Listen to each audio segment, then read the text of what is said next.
Yes, but if you migrate downstairs and go into the Great Hall, which is adjacent to the chapel, Okay. the chapel has become a bit of an epicenter recently. Now then, 3 skeletons were discovered in the chapel, 2 beneath the stained glass window in the floor, and one of a little girl in the top corner of the chapel, the southwest corner of the chapel. And this turns out to be Eleanor, 8 years old. Okay. And Eleanor is the biggest piece of mischief you could ever come across in the spirit world. Stays up late, torments everybody. She loves to pull hair, pull clothes, nip. And if you're children, and if you're in the chapel, sitting there, I often do pendulum sessions with people in the chapel, lovely and quiet, you see, sitting on the pews. And if you sat there, she likes to maybe just rub you on the shoulder or draw on your back with a finger. They're the party pieces. Forever coming through on spirit boxes, whether it's a PSB 7, 11, or I've got a Frank's box as well, and comes through on that. But she also loves to interact. I've got two spirit boxes. So not spirit boxes, paranormal music boxes. I've got the Paraforce PMB, the coffin-shaped one, and I've got another one which I built many years ago. I'm an electronics engineer. That's what I do. So I've devised and built many ghost hunting gadgets over the years, and the older one, that works marvelously well. I always have a trigger teddy bear beside it, Mr. Darcy, the teddy bear. Mr. Darcy. Mr. Darcy. The amount of people that wanted to take him home, I says, nope. He's a proper supernatural bear.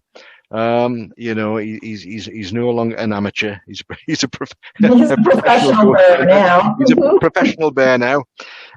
So he knows the game and brings them through. But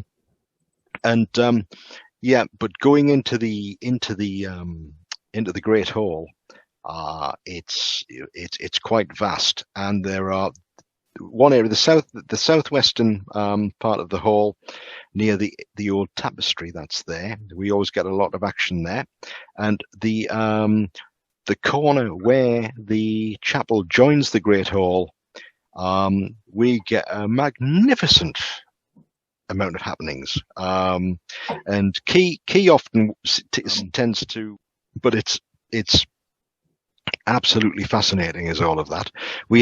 You do get disembodied voices in the chapel.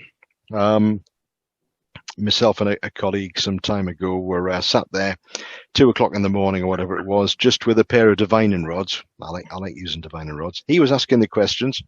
We were seeing what responses we get.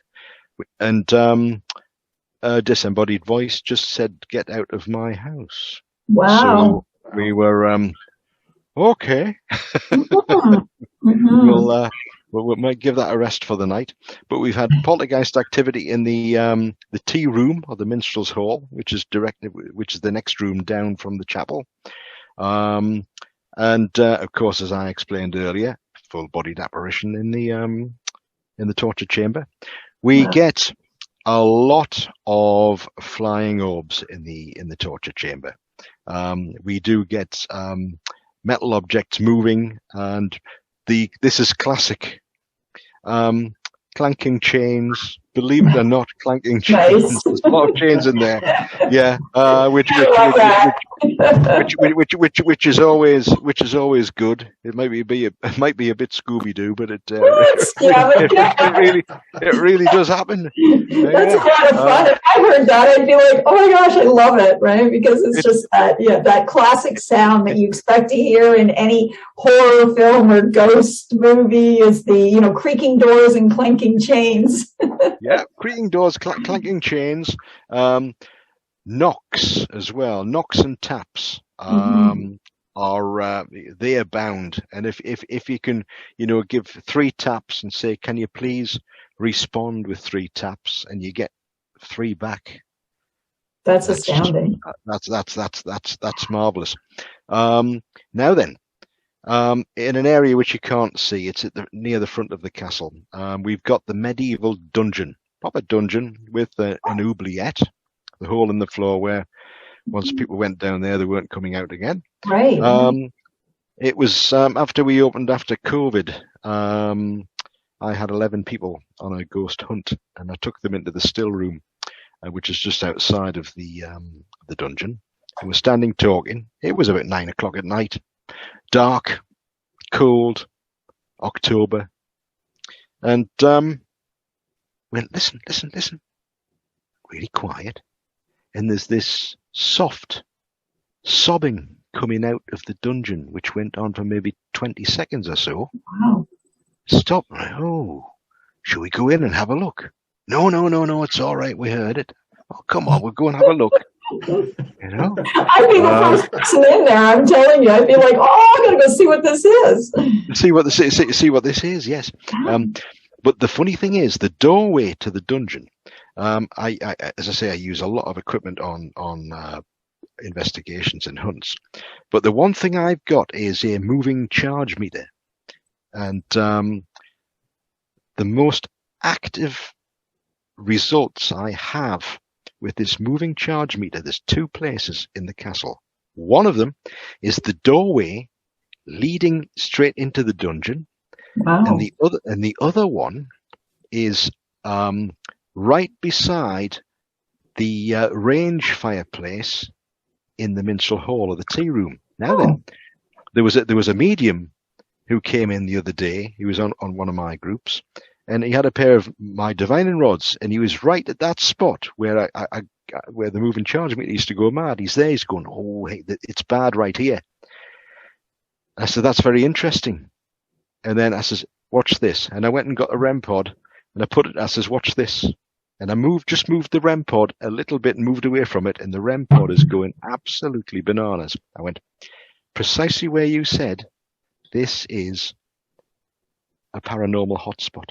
Right, lots of energy there. Mm-hmm. Lots of energy there. I think it's coming up through the floor, and of course, the dungeon is not too far away, but through a wall. But again, not too far away, maybe 20 feet.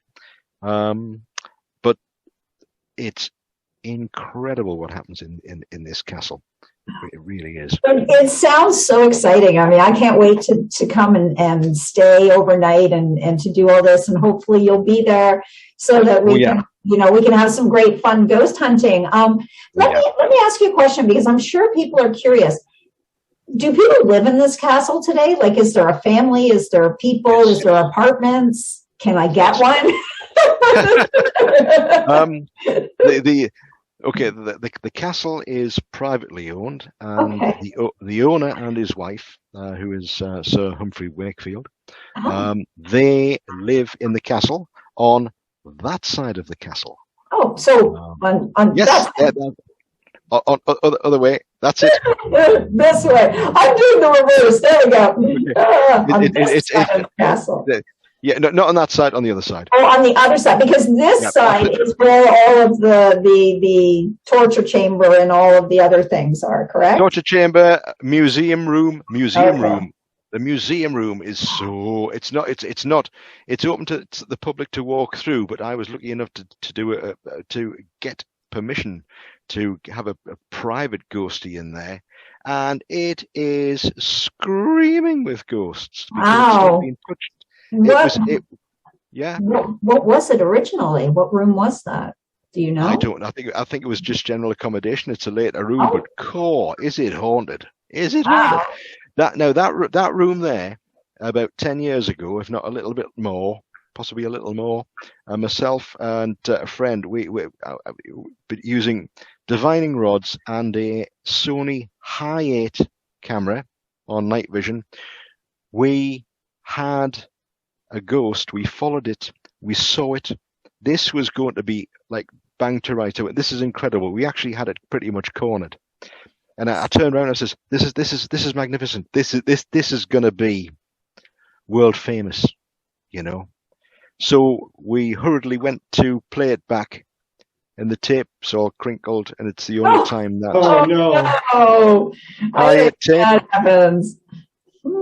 So you talk about Ghost in the Machine. It was like it didn't want to be located, and I needed to get back in there, and I was in there, and from the get-go, it went absolutely bananas. I had REM pods in the doorways. So they'd be screaming. They were going mad. I had other devices. I modified some K2s with audio, and I've got other devices as well. I built an electronic Ouija as well, which is pretty good. Wow. Yeah. Yeah. But as I say, tonight the other thing I've reintroduced are automatic writing planchettes. Mm-hmm. So, those are fun. They are fun. I'm going to be using one of those tonight. Oh wow! So you're doing a ghost hunt tonight or a tour? It's a tour, but they don't know yet. It's going to be. They don't know yet. It's going to be a ghost hunt. They don't know yet, and they're going to be hopefully, yes, suitably scared. Oh yes. Well, I can't wait to hear. I hope we can have you back on again in the future so you can give us some more details. And hopefully by then I'll have been able to visit as well. So yeah, I'm looking forward to that. That would be great. One thing I did want to ask is just for people who aren't familiar with Chillingham, can you tell us a little bit about where it's located in the UK? Because as you said, it is pretty close to the Scottish border, but also what its purpose was way back when it was first constructed. Okay, it's located in Northumberland in England. It is it's located between the town of Wooler and Bamborough. It's pretty much alongside the it's not far from the River Till. Now this was a very important building during the first Scottish Wars of Independence. So the castle itself became a fortification. There was a manor house on site, which was wrecked by William Wallace in 1296. So after a rebuild, it had added fortifications and grew from there.